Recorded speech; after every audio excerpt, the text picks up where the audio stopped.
Why did the director of the FBI reintroduce Hillary Clinton's emails without knowing anything new? And does a file dump about a Clinton pardon from 2001 shed light on the answer to that question? Phil Mudd is a CNN counterterrorism analyst and a former CIA counterterrorism official. He also served in the FBI. And we have David Gartenstein-Ross, a senior fellow at the Foundation for Defense of Democracies and a counterterrorism expert. Phil, you got experience with the FBI. Yep. What is your take on why the director came out now, so close to the election, with all this talk of custom of not doing that?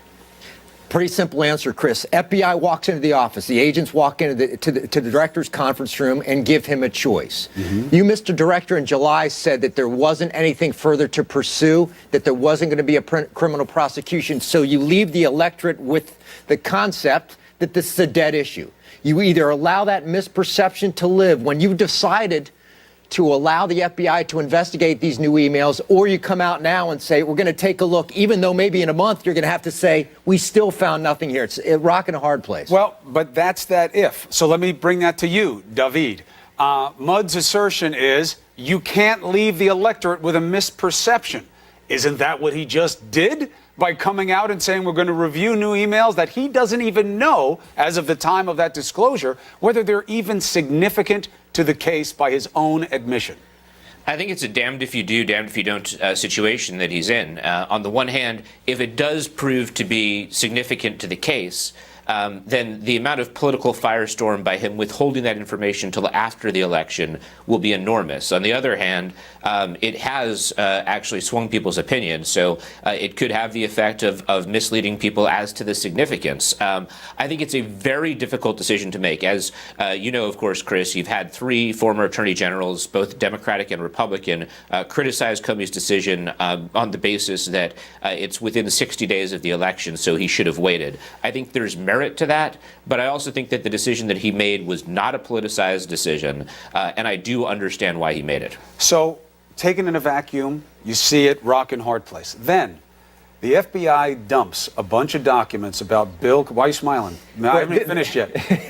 They dump a bunch of documents from former President Bill Clinton's pardon of Mark Rich and say it's a FOIA request, and that's why they did it. They're first come, first serve. Uncompelling explanation? Boy, look, as a guy who doesn't have much hair left, this is a bad hair day in the FBI. If you want to claim that the FBI director went to the public affairs office and to the people who review classified information and said, hey, let's hatch a conspiracy, within a week of the election, release all this information from 15 years ago. No way. That's how do you explain it? I think this is an accident that is epically bad timing, but it is not a conspiracy. No way he did. Yeah, I hate that word.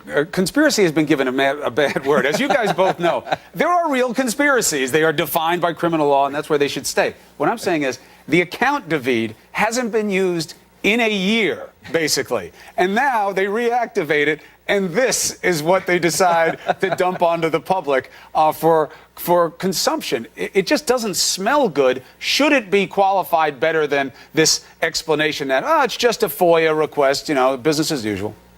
I actually agree with Phil's explanation, though, as you said, it looks epically bad. I mean, those who are familiar with the FOIA request process know two things. Number one, that as the FBI has correctly said, when you have three people making a FOIA request on the same subject, they do actually have to post it.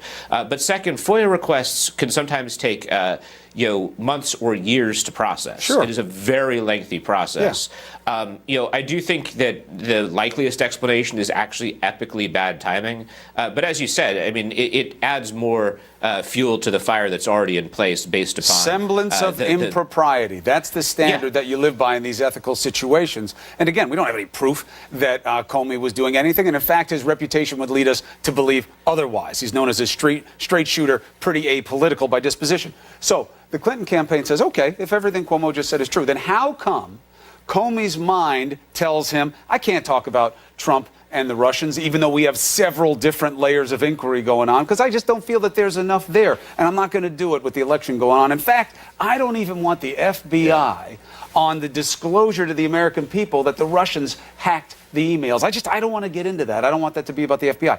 But he does come out, and having not even reviewed the emails yet, speak on the exact issue that can sink Hillary Clinton. Look, Explain. let's look at these two separately because they are separate. This is not a package deal. The Hillary Clinton issue, you've got information that indicates wrongdoing. That is classified information, and the FBI has to decide whether to prosecute. Let's contrast that. That was before, when he said we looked at it and we have no case. Correct, and he gave the Americans the impression that was a done deal. Now let's shift over to the Trump issue. Here's the press conference. Let me tell you, American people, let me report that I have nothing to report. That's what he just said, though, when he came out and said he was going to look at more emails from Weiner's laptop. No, what I'm saying is in the Trump issue, it's not clear that there's any fire behind the smoke. In the Clinton issue, there was. I think the two cases are clearly separate. Well argued, Phil Mudd. you. David, quick button, got to go.